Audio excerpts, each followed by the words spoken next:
yesterday briefly. So what we did was to define this object called a tangle. So it's a subset of R2 with some additional data. So basically you take one disk in R2 and then punch out several holes. And then you have strings which join all these boundaries of the disks, maybe something like this.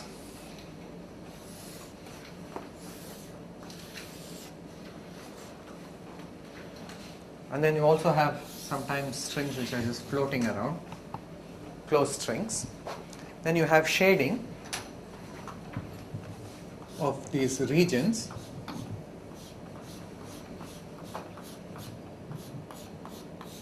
Such that whenever you cross a string, the shading changes.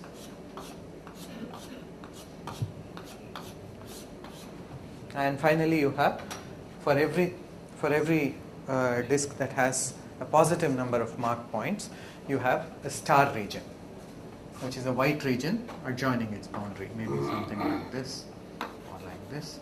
This doesn't have one, and the outside disk has that. And one feature of tangles is that all disks are labeled.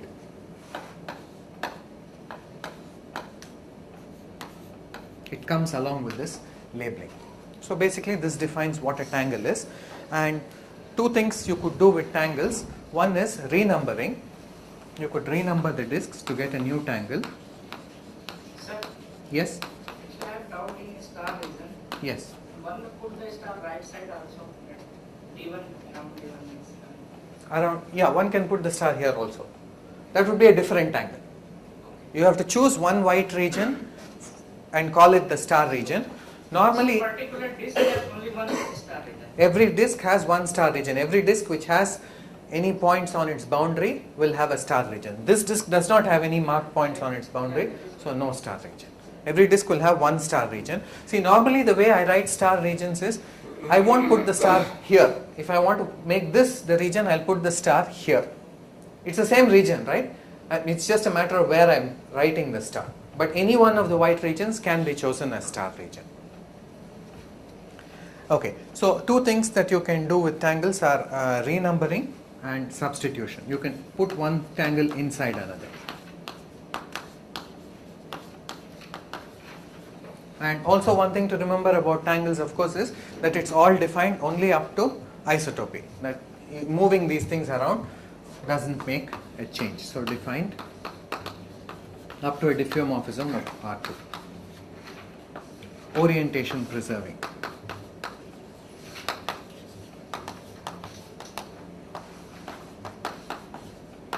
And in the tutorial last time, we saw various tangle identities. Now today I'll use these tangle identities and convert them into algebraic statements. So that is basically a review of what went on last time.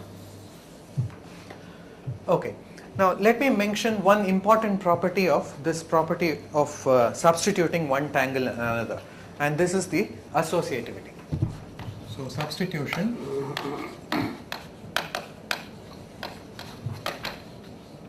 is associative.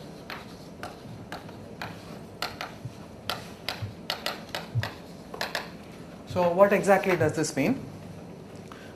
Well, the obvious meaning that this statement has. So let T be a tangle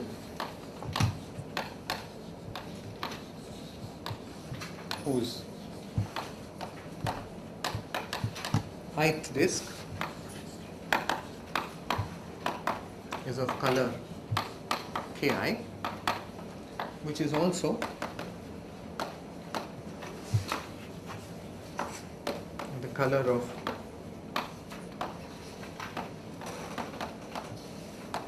the external disk, zeroth disk of another tangle S.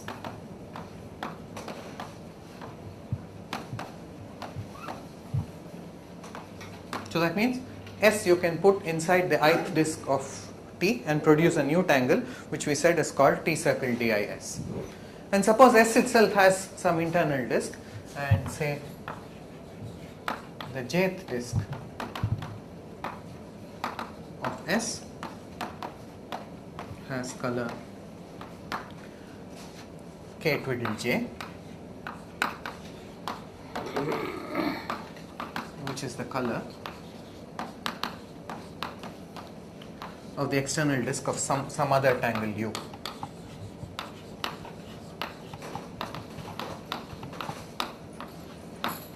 Right? S, T, U are all tangles, and so I want to put one inside another and put that result inside a third one. So then we may form so the associativity statement states the following. Then, so inside S, inside the jth disk of S, you could put U, that will produce a tangle, and take this whole tangle whose color is still the same, external disk is the same as the color of S, and put the whole thing inside the ith disk of T. So this is one thing you could do. On the other hand, you could first put S in to T, and then you could put U into an appropriate disk of this whole thing. So let me write D sub L, where L is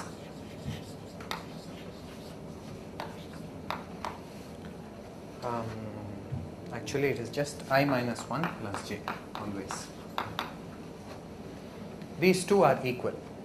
Let me illustrate this.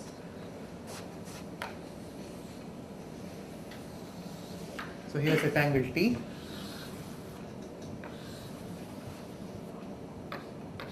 It has several disks,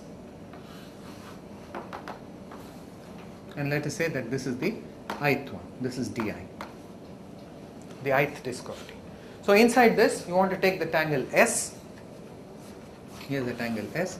Now I haven't drawn the whole tangle, it comes with shading and strings and all that. I have suppressed all that, I have only written the disks here. And here is S, so S also has several disks, and here is the dth disk of S. So I want to put that S inside T, so it will look like this. But now the jth disk will, in this result tangle, the jth disk will be numbered I minus 1 plus J. This is I minus 1 plus jth disk of T circle DIS. Inside this I want to substitute a U. So here if I put U, you can see that whichever way I do, whether I first substitute S inside T and then inside that in the I minus 1 plus jth disk I substitute U, or whether I first put U inside S and then put that result into the ith disk of T, you get the same result. This is clear just by definition of how tangles are composed. So this property is associativity. This is an important property for tangle composition. Okay. Another, I want to make one notational remark.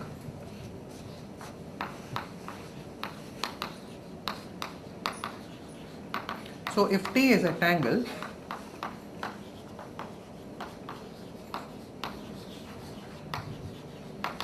with external color K0, that is D0 has color K0, and internal colors. Yeah. I was holding it in. Yeah. This whole paragraph that we wrote down. Yes. You could have just said Ki of T equals K0 of S and K something, Kj of S equals K0 of Yeah, sure, yeah. So no, now that you're going to start doing this, Yeah. maybe you can use the rotation here. Yeah, so that is, yeah, so if T is a tangle, that is i.e. K0 of T is K0, and internal disks Ki of T is Ki. Then we write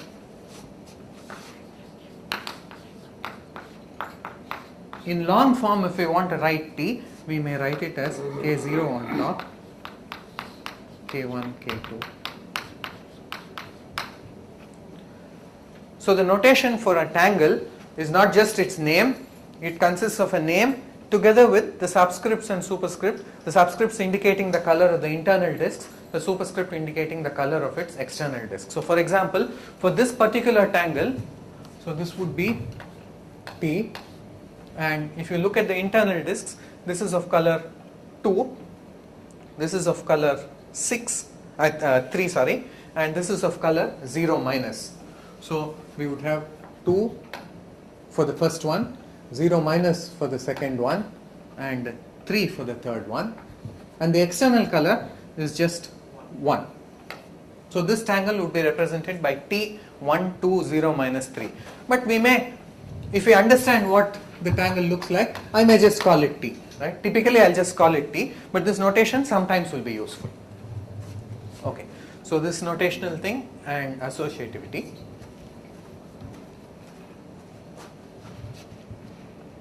Yes, now finally we are ready to define what a planar algebra is. So a planar algebra. No, Vijay, I'm sorry. Yeah. What I thought you were going to say is I thought you were going to talk about T circles of D1, DI1, DI2, DIL. I explained that in one example in, I think, I don't know, maybe in the exercise or something. Since you've done the associativity, I thought you were going to use that notation for the multiple. Or to say that the multiple one makes sense because of associativity, is it? Is that? The notation, the Ti of C No, see, equal to K naught of. so we have already used this notation in the, I think maybe in the exercises D1, D2, DD of S1, S2, SB. What this means is you substitute S1 into the D1 of T, S2 into the D2 of T, and then look at etc. and then look at the resulting tangle. So we used this when T was the multiplication tangle and we substituted two things inside the multiplication tangle. Yeah. That decompose S Yes. with dc or di in the right hand side. Here. Yeah. Oh, this is Di, sorry. This is D. This is D. Okay. So now we'll define what a planar algebra is. So first of all, so like all mathematical systems, there is a certain set or some objects and then some axioms. So the objects are the following. So a planar algebra P consists of a collection Pk indexed by the set color, and this is a collection of vector spaces. I am not specifying the field, we can fix any field over fixed field. Now typically C, typically complex vector spaces. So just take a field and take a collection of vector spaces. This collection of vector spaces is to be indexed by the set call. Now remember that the color set has a 0 plus, 0 minus, 1, 2, 3, all these things. Now I have written it this way to indicate that color has an ordering. So we will think of color as being ordered like this. 3, 2, 1. 1 is bigger than both 0 plus and 0 minus. So you have one vector space for each one of these elements. You have a P0 plus, you have a P0 minus, then you have P1, P2, P3, etc. Right? So first of all, it's a collection of vector spaces. And what does it have to do with tangles? Further, for each tangle T, which is a K0 tangle with internal colors K1 to Kp, there is given a linear map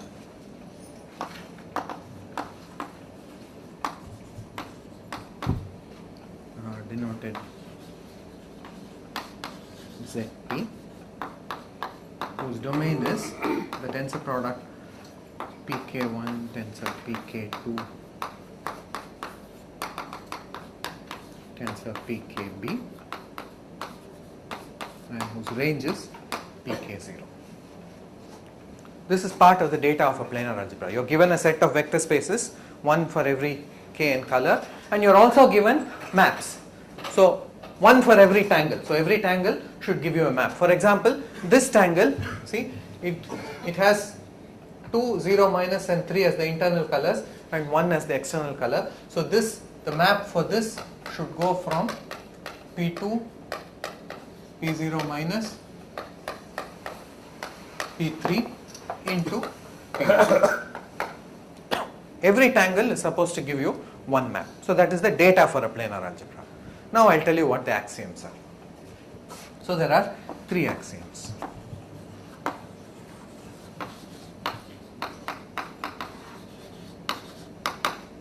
So first axiom is compatibility with renumbering. This is I think the easiest axiom.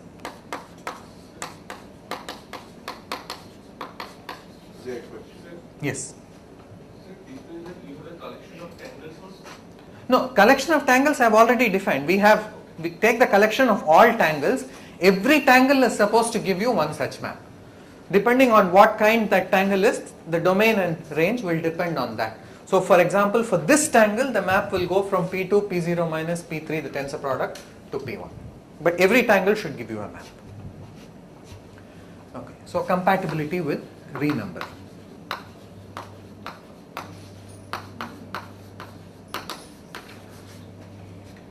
So suppose you have a tangle, you can produce various other tangles from it by renumbering, and each one is supposed to give a map. There is a certain compatibility, natural compatibility between these maps that's being asserted here. So let's do this carefully.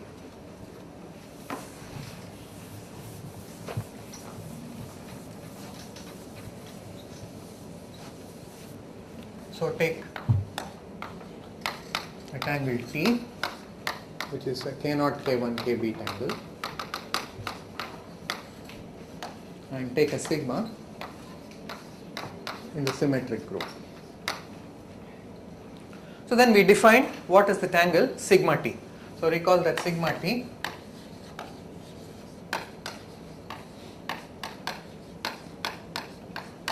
is the same as T as a picture,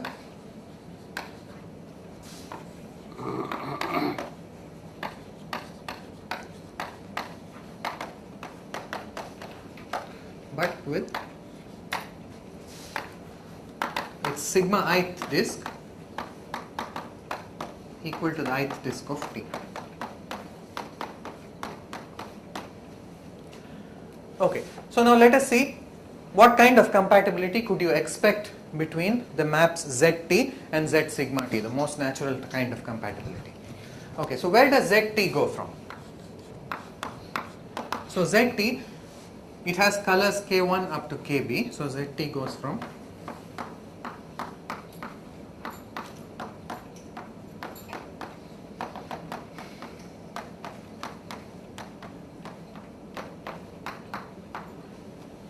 and let's also see where Z sigma T goes from.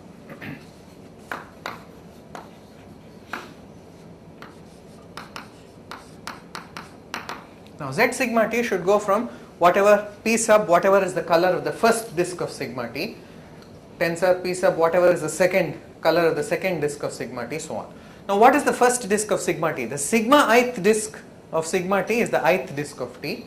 So the first disk of sigma T would be the sigma inverse first disk of T. So this should go from P sub K sigma inverse 1, P sub K sigma inverse 2, P sub K sigma inverse B to the same thing. External disk doesn't change. Okay, so you have these two maps. Now what you notice is, of course, this is just a permutation, right? Sigma is just a permutation. So you have just permuted all of these things. So you would expect that the two maps, one natural condition that you would like to impose is that these two maps are also related by such a permutation. So the condition is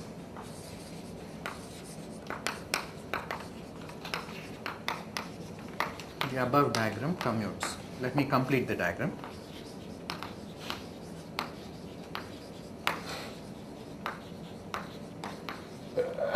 where this is just the identity map, and this is a certain map that you put in here which depends on sigma. So what is U sigma? Where U sigma of, you take a vector here, a decomposable vector. We know that this is spanned by the decomposable vectors. So you could take some V1 tensor VB, where V1 comes from this first space, V2 comes from the second space, so on. And you just take it to be sigma inverse 1. Permute the according to this sigma inverse. This is the compatibility between the map two tangles which differ by renumbering. What this means is, according to the axioms of a planar algebra, if you know what one particular tangle does for this numbering, you also know what it does for any other numbering. You just have to permute accordingly and see what map you get. Okay, this is one axiom.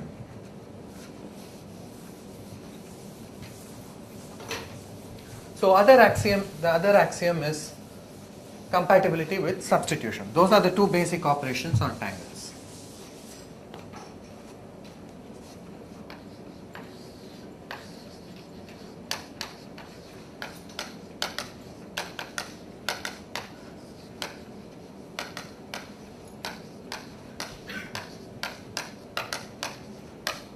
Okay, before I explain this compatibility with substitution, let me come back to this picture and see.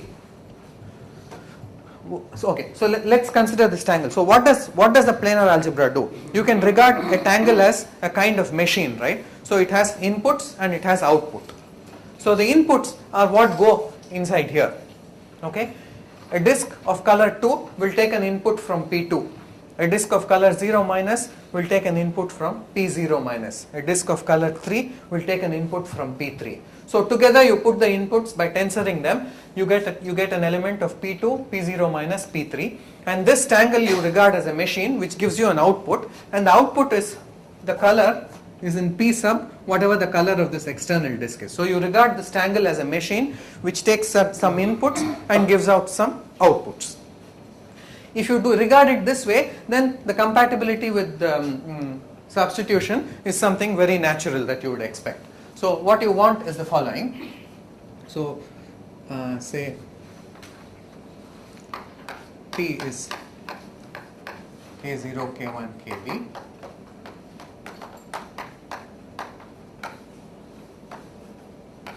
And S is S K twiddle 0, which is Ki. Right?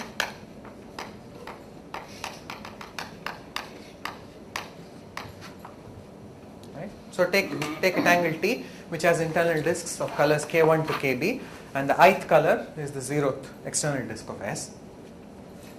Then consider T circle DIS. And let me list out the colors of its internal disks in order. So in order,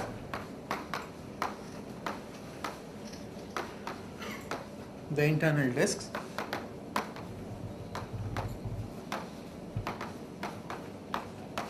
of this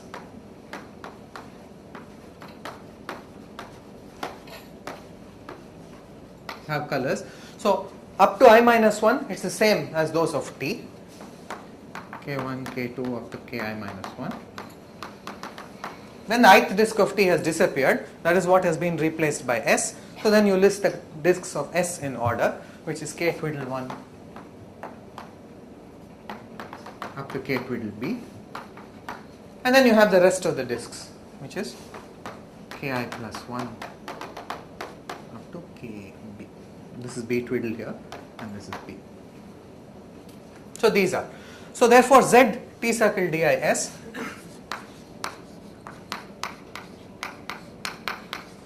it's supposed to go from first up to I minus 1, then the disks of S,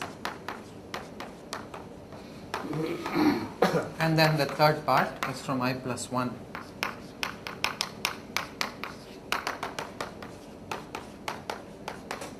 to the color of its external disk. The external disk of this has the same color as the external disk of T.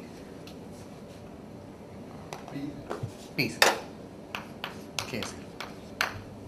So you have this. Now if you look at this part, whereas Z sub T, where does it go? It goes from pk1 tensor pkb to pk0. And Z sub S goes from pk twiddle 1 pk twiddle b twiddle to k twiddle 0, which is the same as ki. There is only one possible compatibility that makes sense for this, and it is the following.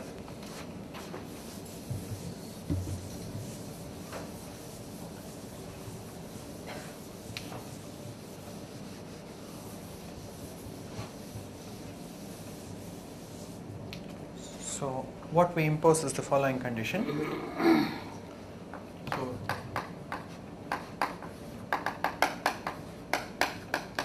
I minus 1 k twiddle 1 to k twiddle b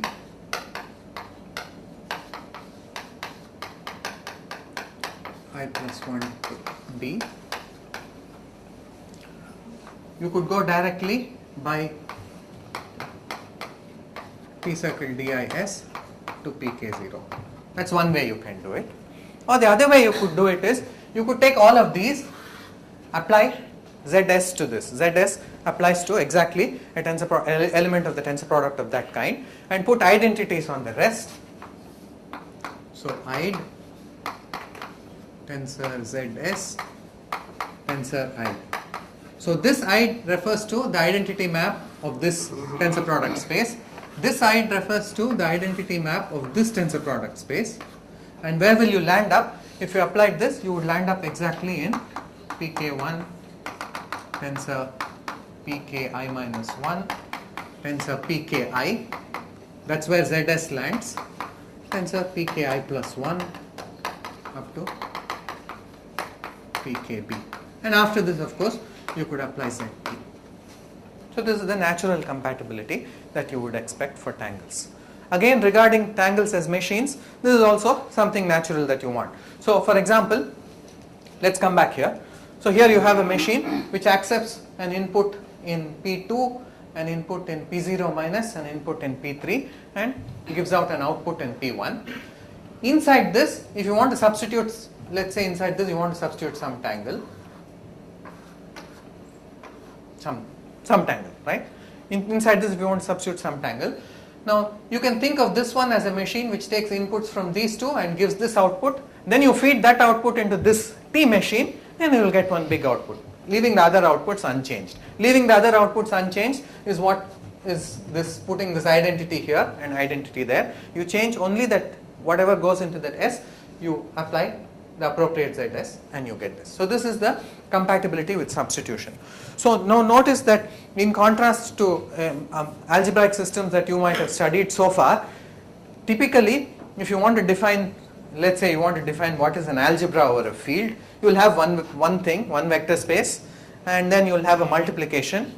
That's just one map, A tensor A to A, and then some compatibility conditions. It must be associative, this must happen, that must happen.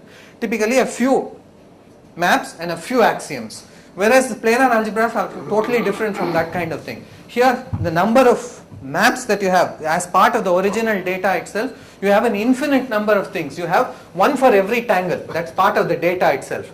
And the axioms, for every such composition you will have one axiom. So there is an infinite number of pieces of data and an infinite number of axioms. But everything is governed by how these tangles behave. So the whole thing is governed by these planar tangles, hence planar algebra. Okay, I haven't finished. There's one more axiom, and this is called the non-degeneracy axiom.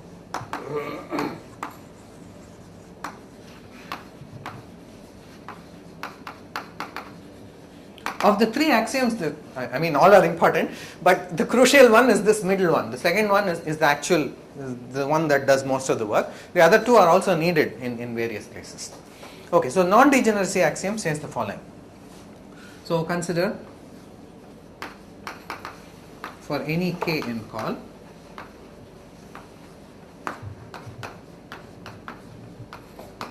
the identity k tangle.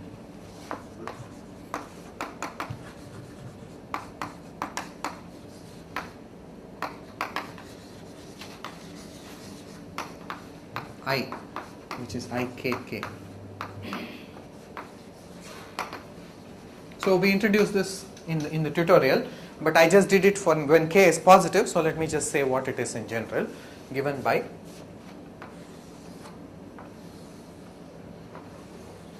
so this is I0 plus 0 plus.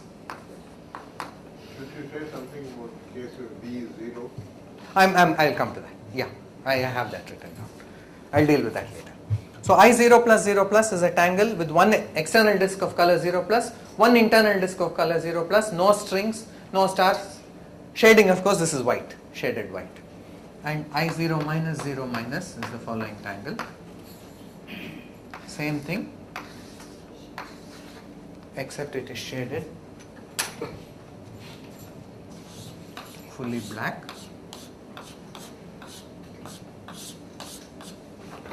Then we have IK for k positive. I'll just illustrate that with one example, I3.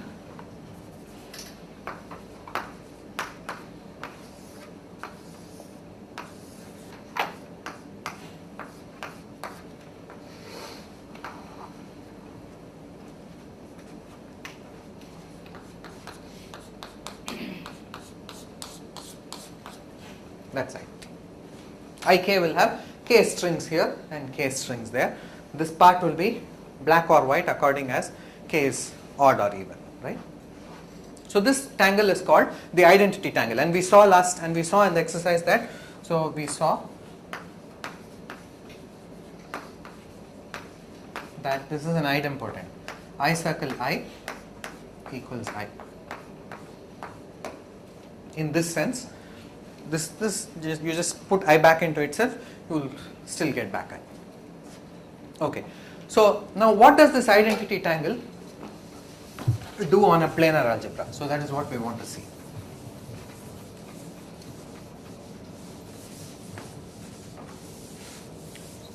So first let us see, given whatever data we have so far and the two axioms that we have so far, this identity tangle is supposed to give you a map from the inside P of the inside disk to P of the outside disk. So we know that Zi goes from Pk to Pk. So it gives Zi is supposed to give you a map from Pk to Pk. On the other hand, we know this equation I circle I is I, right? So what does this mean? This means when you take, so here's my first big I, let's say 3, and then inside that I put this another I, and what we see is, after erasing this boundary, the result is still I. So what does that say about this map? What that says about this map is, so by the substitution axiom,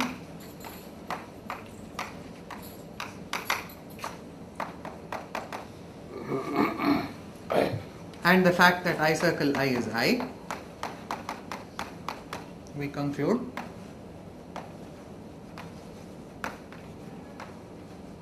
that Zi circle Zi is Zi.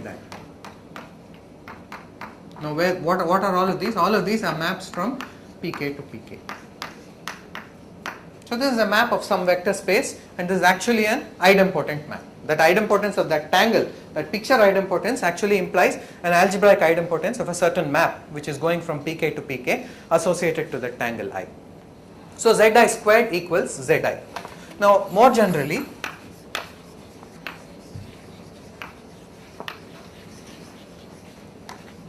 Zi circle Zt is Zi or Zt for any k tangle T. K tangle T means its K0 is T, and then it doesn't matter what the insides are. It follows by exactly the same reasoning. I can, instead of putting I here, I can put any tangle here, and then if I just join it up, I'll still get back the same tangle. So I circle T is T. Since I circle T is T for any K tangle T. So okay, so the non-degeneracy says something like this.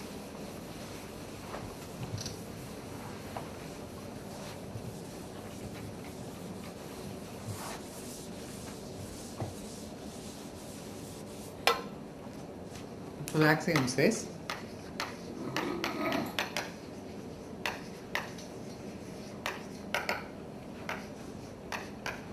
Zi is the identity map of Pk. We know it's an idempotent, right? We know it's an idempotent, and essentially it's, since for every tangle you just get back Zi circle Zt is just equal to Zt, the range of every tangle is contained in the range of this Zi. So you want that to be everything. The rest of the part of Pk will essentially not be seen. So we are not interested in that part. So we'll just impose this axiom that Zi is not just an arbitrary idempotent, it's not just a square as identity, it is in fact equal to the identity map. So this is the third axiom. So a planar algebra finally consists of a collection of vector spaces indexed by color satisfying these three axioms. So that's the definition of a planar algebra. So now how do we get examples? But maybe before examples, yeah. So now let me first, before I get to examples and things, let me mention some things about the case where tangles do not have internal disks. So we know that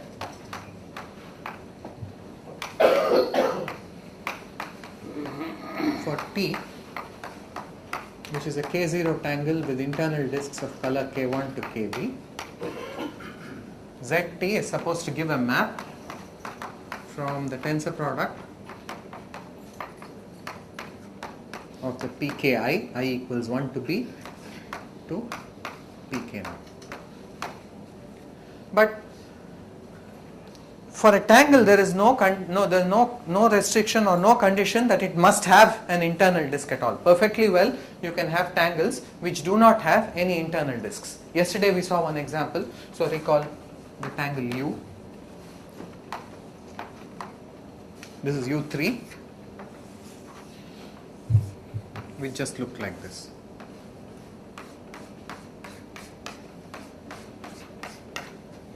This is a tangle, and this has no internal disks. It only has an external disk, and strings are there. There are 3 strings, and shading is there. Everything is there except no internal disks at all.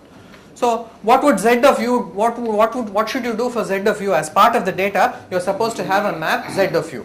Now Z of U is to go from a tensor product of Pki, I equals 1 to B, where K1, Kb are the colors of the internal disks. There are no internal disks at all. So this tensor product is actually an empty tensor product, right? There is not even one space there for you to tensor. Now what would one mean by an empty tensor product? So if when you are doing direct sums of vector spaces, if you have V, V1, V2, V3, or you could have just V1 and V2, or you could have just one V1. If you had nothing at all, then you would take that to be the 0 vector space. But when you are doing tensor products, this is a multiplicative operation, you would take that to be not the 0 vector space, but the one dimensional just the field itself. So ZU is supposed to go from whatever field you are working over into, in this case, P3. More generally, when you have a tangle T, if K0 is 0, if B is 0, then Zt goes from the field to Pk0, whatever the color of that external disk is. This is not this is part of the axioms, right? The axioms say that you must have for every tangle T which has some internal things of colors K1 to Kb and external of color K0, you are supposed to have such a map. What does such a map mean when there are no internal disks? The meaning that we are going to assign to it is you are supposed to have a map from K into P3. what this means is therefore, Wait. something wrong? That picture. Oh yes, yeah, before erasing that picture, yes. So, and therefore, yeah, so now I want to modify this compatibility condition to the case when, which one has, when the tangle S has no internal disks at all. So I'll do that over here. If S has no internal disks.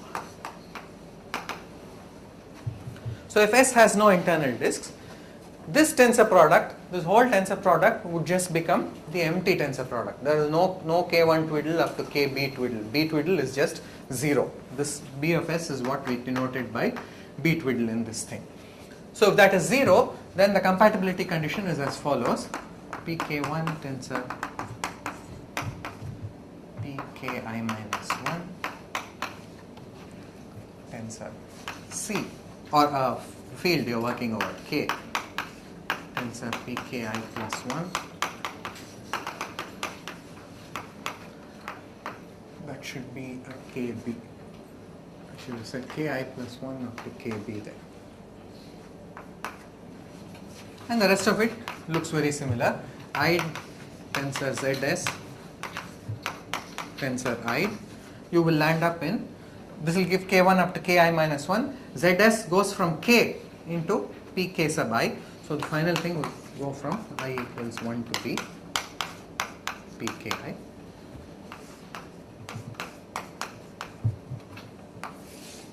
And here is zt, same as before, and this is zt circle dis, same as before.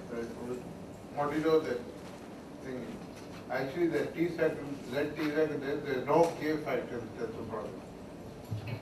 It's just Yes, K- oh yeah, I should have, sorry, yeah, that was the point. Right. So, see, Z T circle I of S, there is, see, if you look at what are the internal disks of T circle dis, there are just the first I minus 1 disks of T, no disks of S at all, and then from I plus 1 to B. So this map actually will go from this tensor product without a K there into pk0. So let me see. So I should. No. What you extend that, put it. Here, Ah. this is isomorphic to pk1 tensor pk I minus 1, then I plus 1 to kb. And from there you have that. It is from here, yeah. It is from here that this zt circle dis, and this is isomorphic to this, the natural isomorphism, taking any vector here to putting a 1 in that ith spot. Okay. So this is about tangles with no internal disks. So this might be a good point to introduce this class of tangles.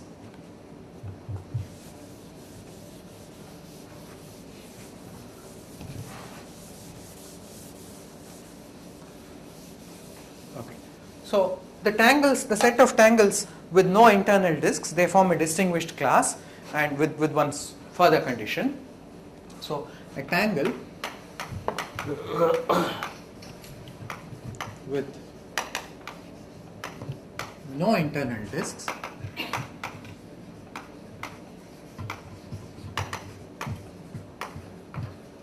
and no closed strings also.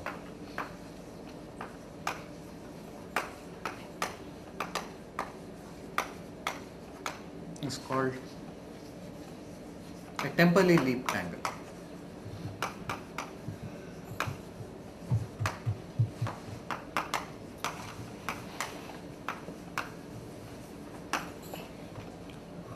So for example, this is an example of a temporally leap tangle. No internal disks and no floating loops. You are not allowed a string of this kind, which you are in a general tangle, but not in temporally leap tangles.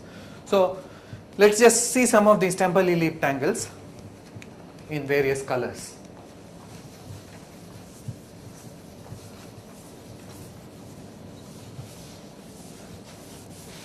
Not just various colors, I'll just do my favorite when k is 3. So when k is 3,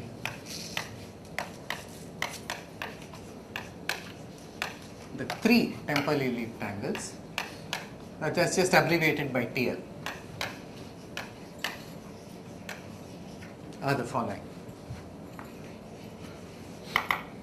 Okay, so it must be a 3 tangle, right? So that means the external disk must have 6 mark points, and you must join these by strings in such a way that the picture is planar and you are not allowed to have any closed strings. So how many ways can you do this?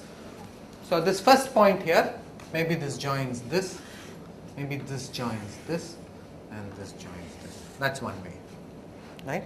I'll do the shading later. Or maybe the first point joins this, but instead of the second point joining here, you could try and join the second point here, but if you do that, then where would this point get connected? So you can't join this and this point, because then this point will have to stand all by itself. But you can join this one here. That gives one picture. Or now that's all you could do with the first point joined there. Or you could join the first point, again you can't join it here, but you can join it here, in which case this has to join this and that has to join that. Or you could have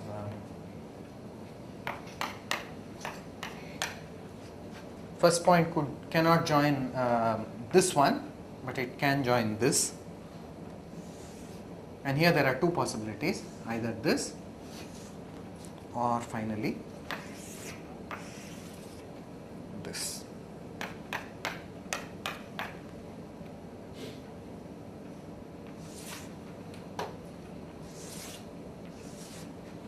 And the shading for all of these.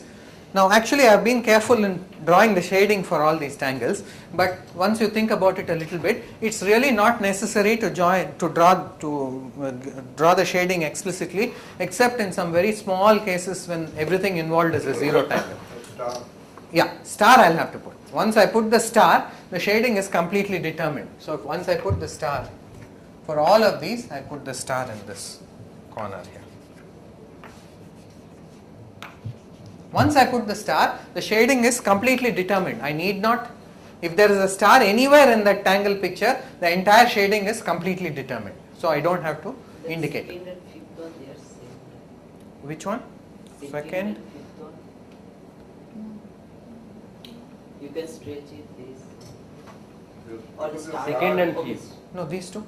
Look at the stars. Okay, yes. No, once the stars are there, it makes a difference. These are, you are not allowed to rotate. I mean, if I rotate this picture and get a different picture, that's not the same unless the stars are. Yeah, only after putting a star. Okay, but anyway, let me just indicate the shading. Still, it's not necessary to, but let me do it all the same.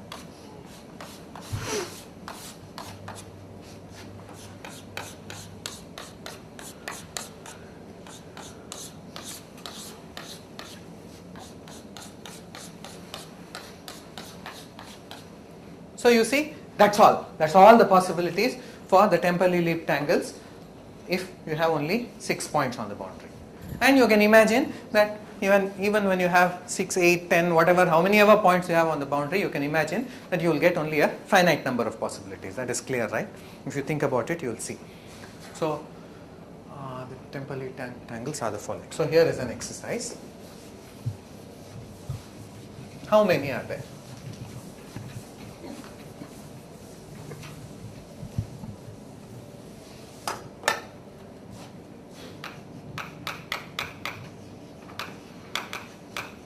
So the number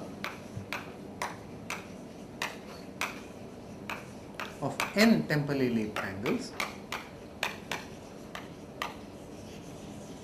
n means 2n points on the external boundary, n tangle means 2n points on the boundary.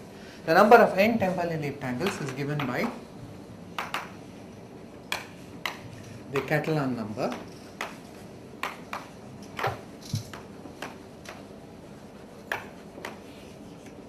Cn, which is 1 over n plus 1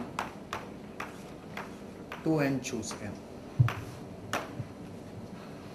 So this is the formula for how many temporally leaped tangles are there when you are allowed 2 endpoints on the external boundary. So for example, this is C3, right? C3, I hope it works. I might have made one shift. So 1 by at 4, 6 choose 3. 6 choose 3 is what? 20, no? 6, 5, 4 by 1, 2, 3, 1/4 of that. That's fine. And those are those 5 tangles that I have drawn over there.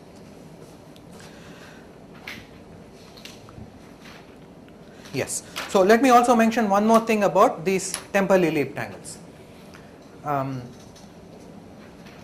As I said, in any planar algebra, any tangle is supposed to give you a map. So each of these temporally leap tangles will therefore give you a map. Excuse me, sir. Yes. The last angle looks like you. What's the difference? Between the last and what? The last one and you. The last one is you. Last one is you. Yes. Last one is It is you. Why did you call it U? Unit. I'm coming to that. I didn't want to call it that 1 sub 1. I think we are calling tangles by letter names. So that one alone is an exception. So I didn't want to make that exception.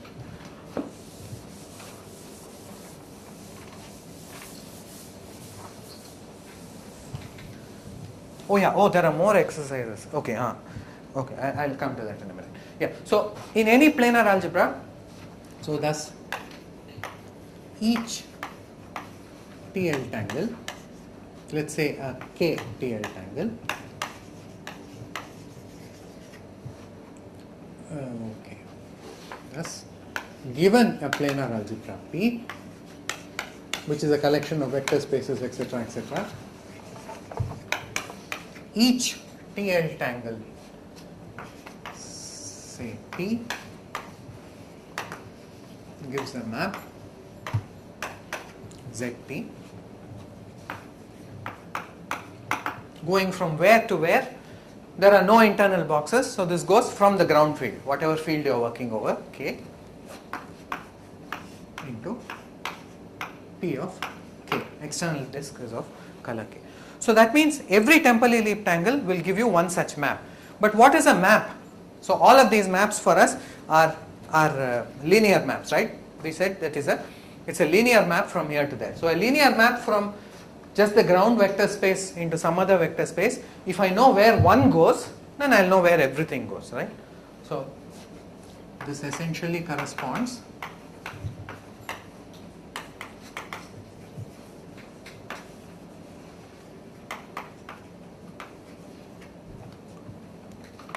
to a choice of one element in Pk, namely Zt of 1. This one is the one in the field K. Zt of 1 is an element in the vector space Pk. That means every temporally leap tangle will give you one element in Pk. Which element is that? That is just Z sub that tangle of 1. Sometimes I'll confuse the tangle with that element in Pk, right? A tangle is just a geometric object, it's a subset of the plane with various things, but Zt of 1 means some element in that Pk. That depends on which planar algebra you are taking. Different planar algebra, this element will be something different. But we draw it with that, we draw this element also sometimes with the same picture. I'll try not to do it, but it might happen. Okay. Right. So I want to give another exercise on TL, but before I give that exercise, we must do one small proposition. Yes. So proposition.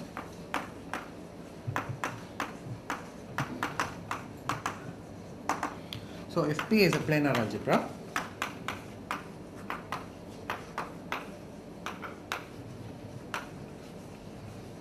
then for each color K,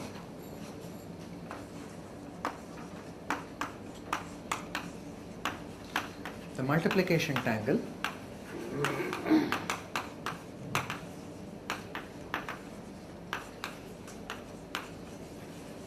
M, which is, now remember the multiplication tangle had two internal disks and one external disk, all of the same color. We did it for 3, but you could do it for 4 or whatever.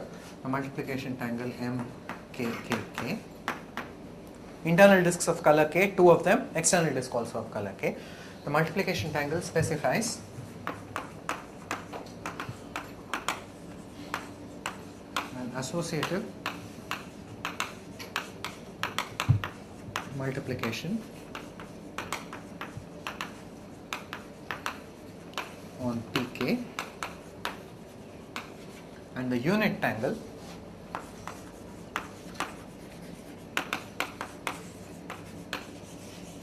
u, no subscripts, right? No subscripts for the unit tangle because the unit tangle has no internal discs, right? Subscripts are the colors of the internal discs. So the unit tangles uk gives by this process a unit for this multiplication.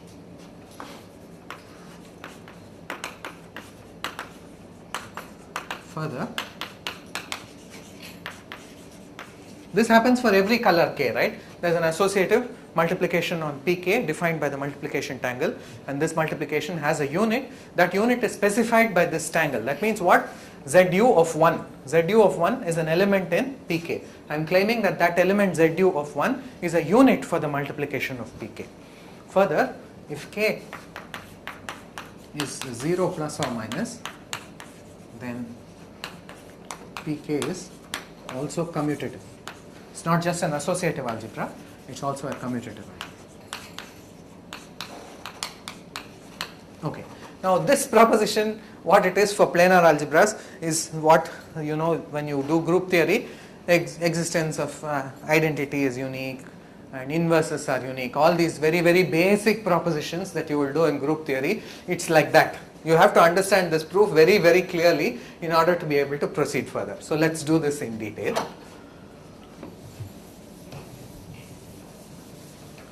Yes. So what is being asserted here? First, we want to say that this multiplication tangle gives you a multiplication on pk. So what is a multiplication on pk? If you have pk as a vector space, to specify a multiplication on a vector space, you must give a bilinear map from v cross v into v, which is the same as a linear map from v tensor v into v. So to specify a multiplication on pk, we need a bilinear map pk cross pk to pk, or equivalently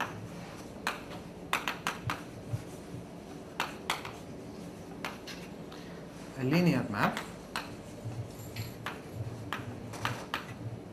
pk tensor pk into pk. So as you know, the tensor product is a way of converting bilinear maps, multilinear maps into linear maps. So giving a bilinear map from product of vector spaces into some other vector space is the same as giving a linear map from the tensor product of these vector spaces to that vector space. So we want a linear map from pk tensor pk to pk, but that's exactly what the multiplication tangle does for you. If you have a planar algebra, multiplication tangle has two internal discs of color k and an external disc of color k. So this is supposed to, Zm is supposed to give you a map from pk tensor pk to pk. You can take that to be the multiplication. So just take this map to be Zm. Okay, you can take this map to be Zm, but you have to verify. So you would like an associative multiplication. So you must check that whether it is the case that if you take the Zm, does it specify an associative multiplication on pk. And for this, we use the exercise that we did.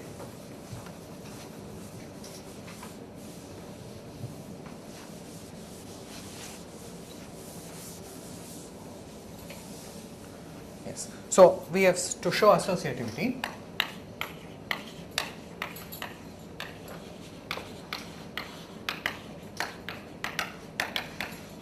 We use. So what did we prove? We showed that M circle M in D1 is the same as M circle M in D2 and both are equal to the following tangle.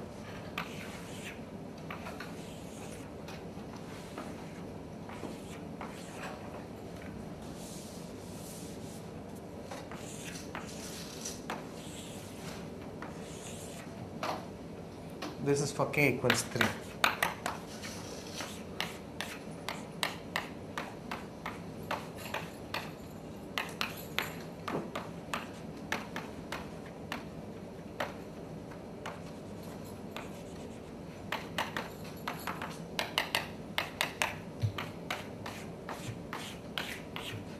So we showed that whether you put M in the first disk of M or you put M into the second disk of M, the result is the same. The numbering is also agrees with this tangle. This tangle has 3 internal disks, all of the same color K, labeled 1, 2, 3 from bottom to top. Right? I claim that this is exactly the same thing as saying that this map from pk tensor pk to pk is associative. So in order to see this, we need to use the substitution axiom. Okay, so how do we see it? So we know that these two are equal. So let us see what is z of this and what is z of this. So calculate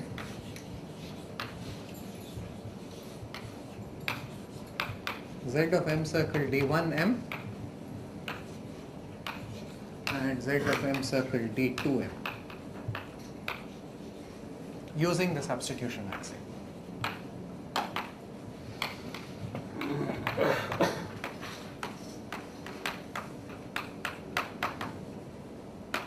I'll do one of them, the other one you can do. So let us do M circle D1M, Z of M circle D1M. So we know that Zm first goes from pk tensor pk to pk. So this is the D1's pk, this is the D2's pk, and this is the D0's pk. Right? That is how the tangle acts. Now what do I want to do? I want to substitute M into the first disk. So Z, now M circle D1M, as we know this, we accept that we already know this, we have done this, right? M circle D1M has these 3 disks, has 3 internal disks. Hence Z of M circle D1M goes from pk tensor pk tensor pk to pk. All these 3 disks are of color pk, outside also is of color pk. But what does the substitution axiom say? Substitution axiom says if you are going to if you substitute M into the first disk, then you could do Zm tensor identity here. This identity, you would land up in pk tensor pk, and then you could do Zm there. This diagram commutes.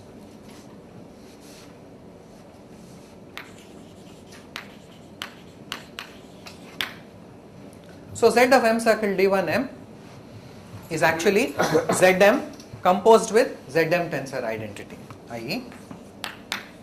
Z of M circle D1M is Zm composed with Zm tensor identity of pk. On the other hand, so I am doing this in great detail, only once I will do this, but it's necessary to do this once.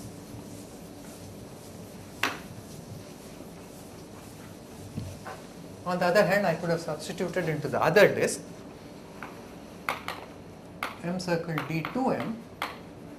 This also goes from pk tensor pk tensor pk to pk.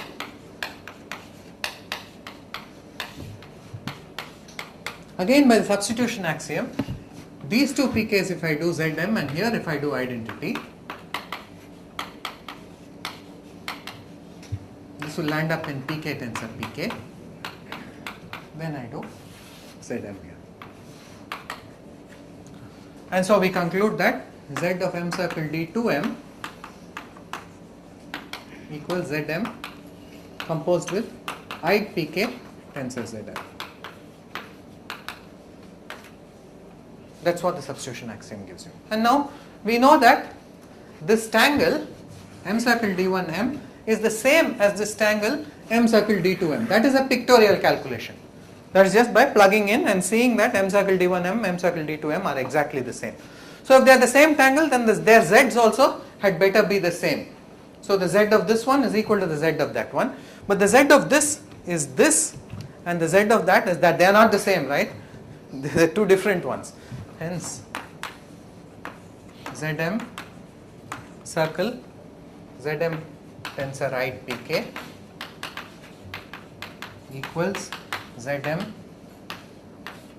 circle ith pk tensor Z.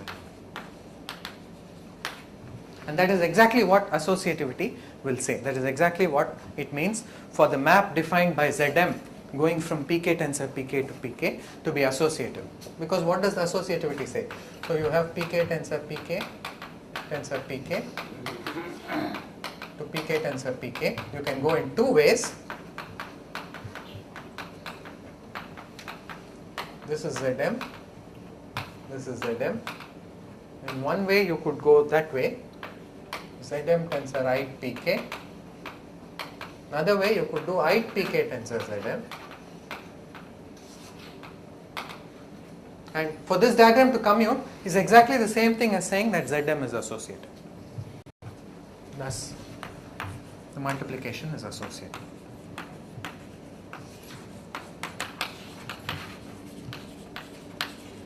So now we have made pk into a associative algebra, right? So it's an associative algebra. I want to claim that next that it is unital and that ZU of 1 acts as unit. So next we will show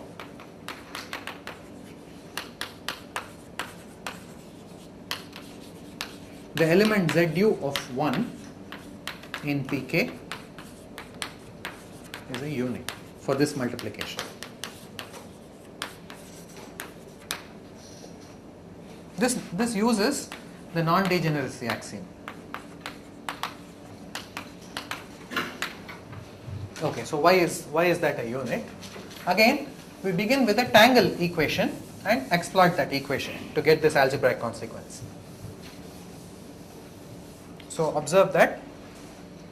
Maybe we did this in the tutorial. Observe that m circle d1u equals I is m circle d2u. This I being the identity tangle.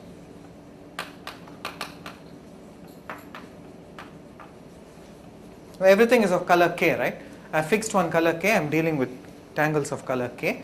So I want to say that m circle u, whether I put u in the first box of m or I put u in the second disk of m, I get the same thing, which is the identity tangle. So why is this? Here is m, this is obvious. I am saying that this is the same as identity tangle, is the same as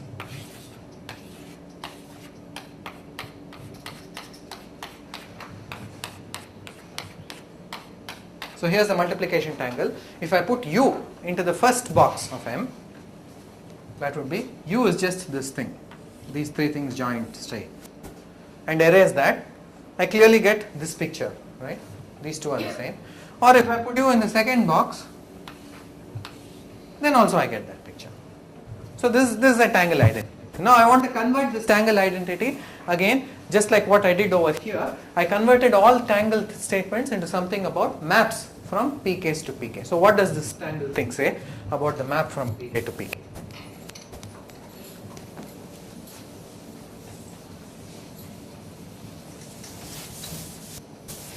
So convert into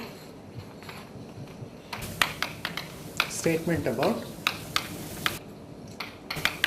z's of tangles.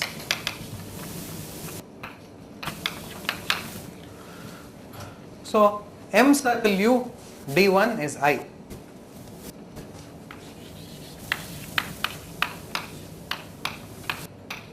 So z of m circle u d1 is Z of I. But the non-degeneracy axiom exactly says that Z of I is the identity map, right? So this is IPK. On the other hand, what is M circle U D1?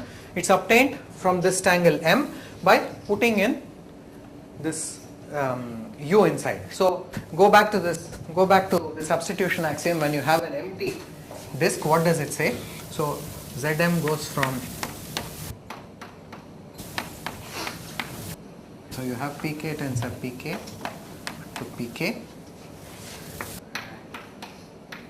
into the first disk, is it? So K tensor Pk. This is identified with Pk, and this is the map Zu tensor I Pk. This is the map Zm, and this here is this Z of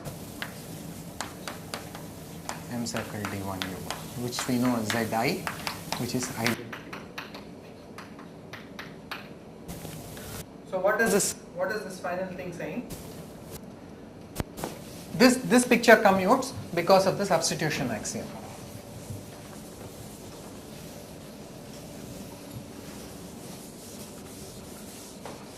So commutativity of this picture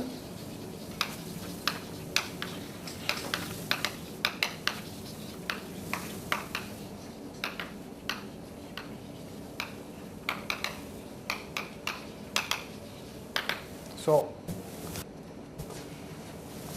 if I take a 1 tensor X here in K tensor Pk and push it down here, what will I get? Zu of 1 tensor X. And if I do Zm of that, Zm is the one that defines the product on Pk.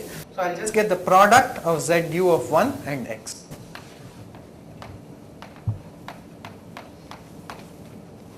And on the other hand, where does 1 tensor X go under this map? This is the natural isomorphism. 1 tensor anything goes just to itself. 1 tensor X goes to X. And where does X go under the identity map? This is just the identity map. X goes to X. So Zu of 1 times X is X. That means Zu of 1 is identity for that left, this side identity. Similarly, you do the other one, you will get the other side identity.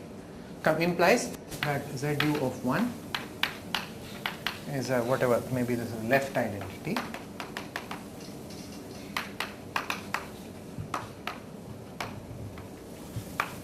And similarly, M circle D2U is I, will imply that Zu of 1 is a right identity also.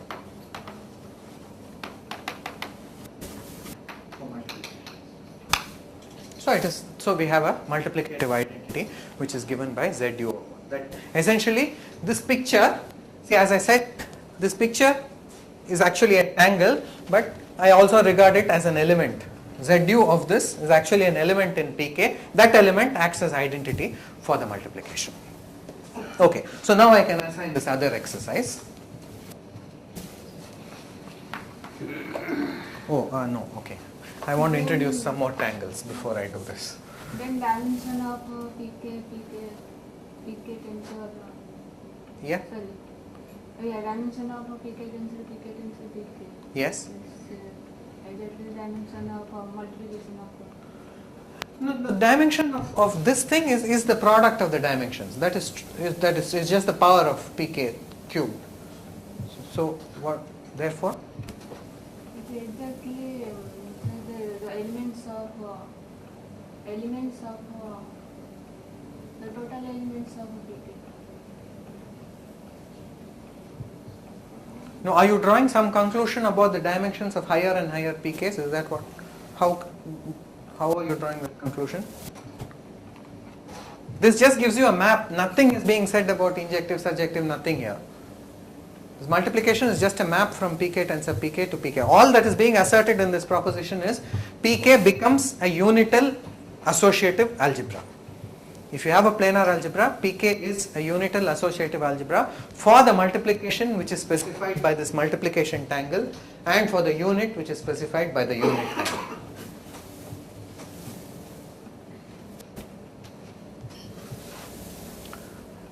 Okay, so I want to introduce some more special temporally leaped tangles. These are called the Jones projections.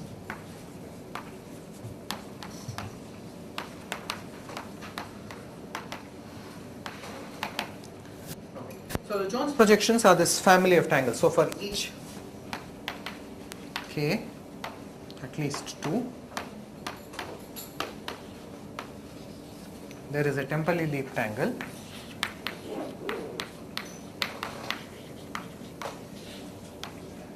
Ek given by the following picture.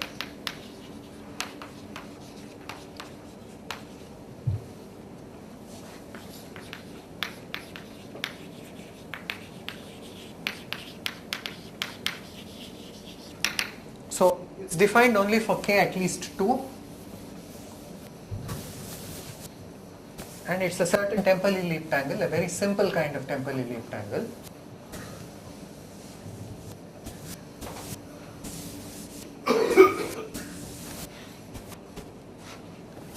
The picture is this. So it's a k tangle, so you must have 2 k points. So this, I am illustrating this for k equals 5. And of these 2 k points, k minus 2 goes straight down. The first k minus 2, it's just like the identity triangle, goes straight down. But the last, it's linked like this. The last pair is linked like this. So this is a certain temporally leaped angle. It's not obvious why this should be important, but this is an extremely important tangle. And I put the star and shade.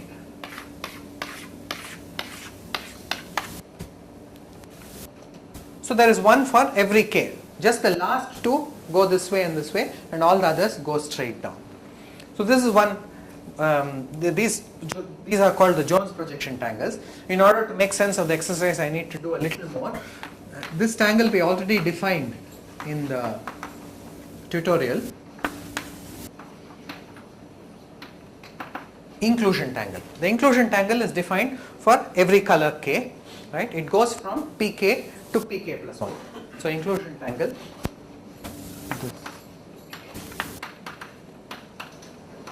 This is the tangle which has one internal disk of color k, one of color k plus 1.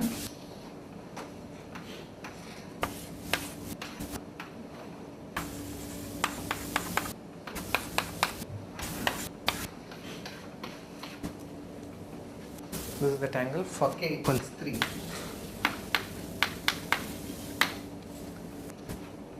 When k is 3, it's this one. You can imagine what it is for any k, right? So it will have k strings going down, attaching to this internal disk, and one going fully down, completely on the right. Now I have to say something about the inclusion tangle when k is 0 plus and when k is 0 minus. These are some special cases, or at least one of them is a special case. So when k, so how will you denote this tangle?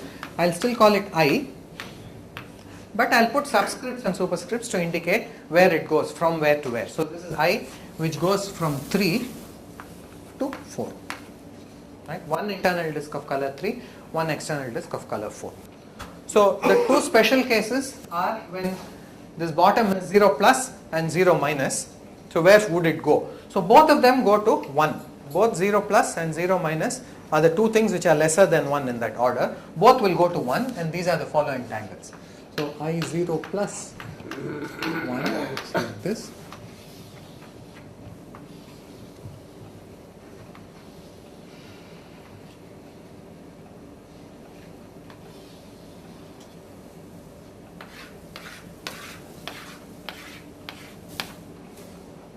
So this has one internal disk of color 0 plus and external disk of color 1. But I0 minus 1 looks like this.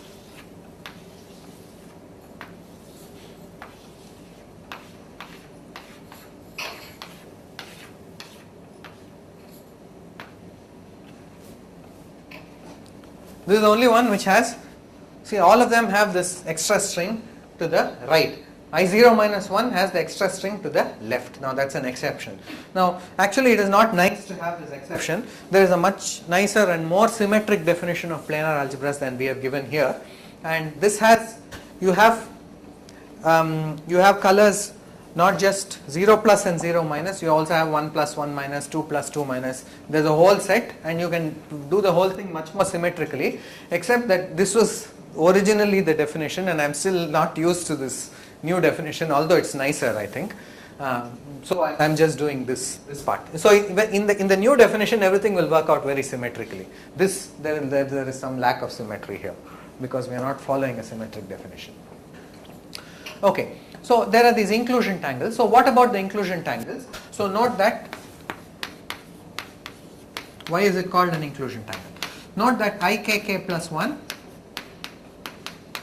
specifies a map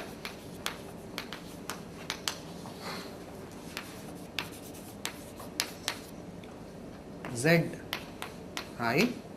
going from, of course, pk to pk plus 1. So this specifies a map for any planar algebra P. Zi will give you a map from pk into pk plus 1. Now what about this map? So this is another exercise.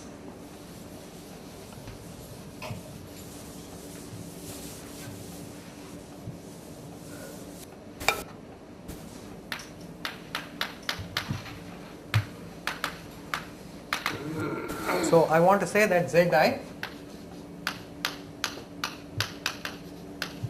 is a unital algebra homomorphism.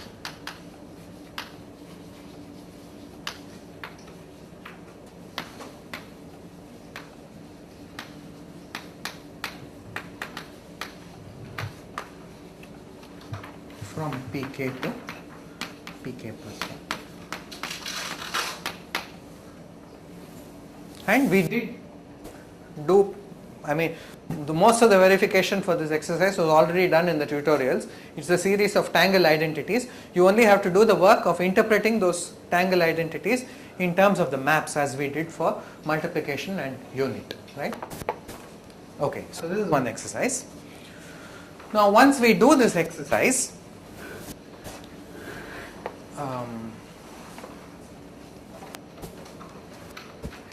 I can state the actual exercise I want is the following.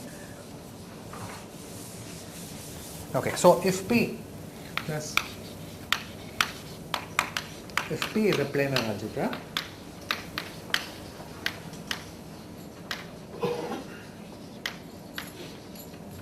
we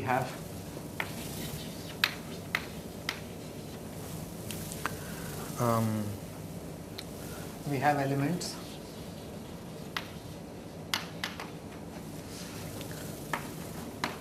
Zek of 1. The Jones projections will give you elements sitting inside the appropriate pk. So this belongs to pk.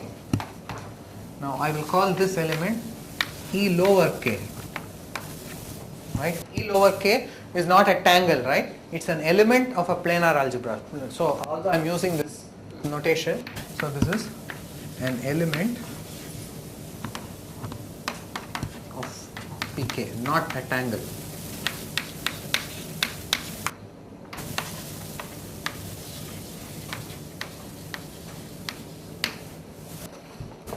Once you have an element in pk, you can use the inclusion tangle and get the same element in higher and higher pks just by applying the inclusion tangle. I haven't explained why it is called an inclusion tangle yet. This only says unital algebra homomorphism. I have not said anything about injectivity, but anyway we will come to that later. So once you have this inclusion tangle, you can apply it to ek, and this will make sense in not just pk but in all the higher pks. So applying the inclusion tangle,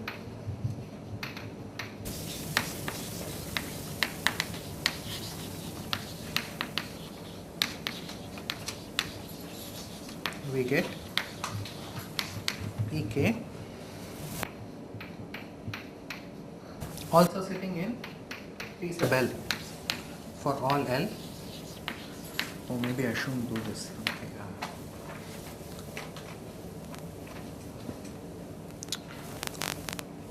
is strictly speaking not right with what we have done so far.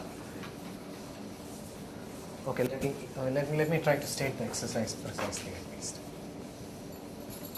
Okay, so here is the exercise.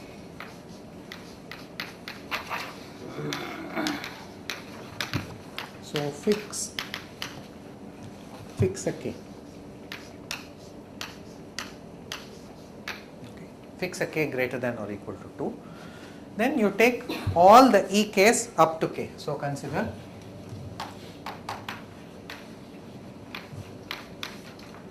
it begins with e lower 2, e lower 3 up to e lower k.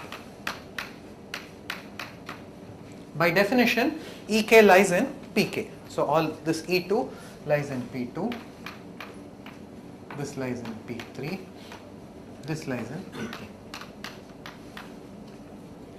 Now you apply the inclusion tangle to each one of these to make all of them go into pk.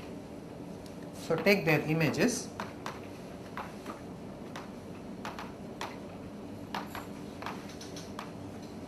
In pk and temporarily call them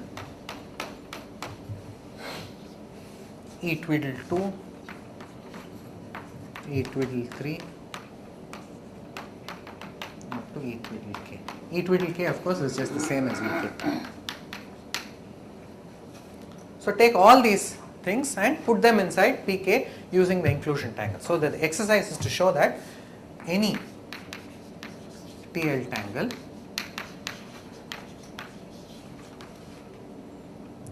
is a product, any KTL tangle is a product of sum of these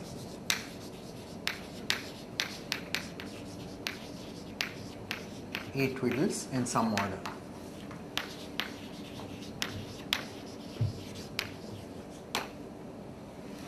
I am saying that no matter which TL tangle you take, you can always express it as a product. What does product mean? Product means using the multiplication tangle.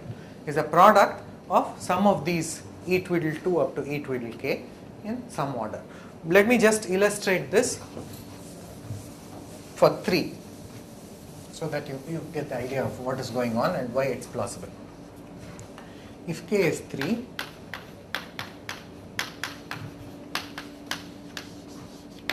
so what should you do? You begin with E2,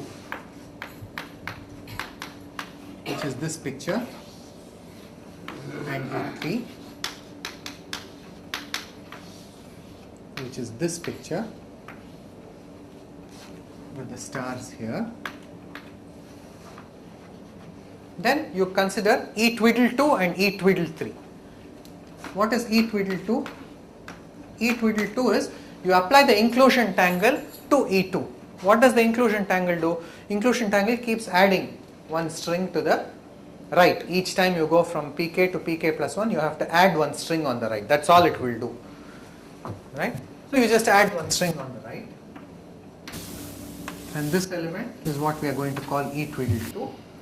E twiddle 3 is the same as E3. Once k is 3, E twiddle 2, E3 and E twiddle 3 are the same. So I am saying that if you take any temporally leap tangle, any of those 5, we had 5 temporally leap tangles when k is 3, you can express it as a product of E twiddle 2 and E twiddle 3 in some orders, right? For example, if you do E twiddle 2 times E twiddle 3, what does that mean? You have to apply the multiplication tangle, put E twiddle 2 into the first box of the multiplication tangle, E twiddle 3 into the second box of the multiplication tangle, and see what you get. So let's do that. So here's the multiplication tangle.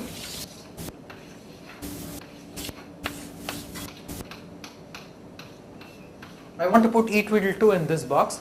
E twiddle 2 looks like this. Then I want to put E twiddle 3 into that other box. That looks like this. And what do I end up with?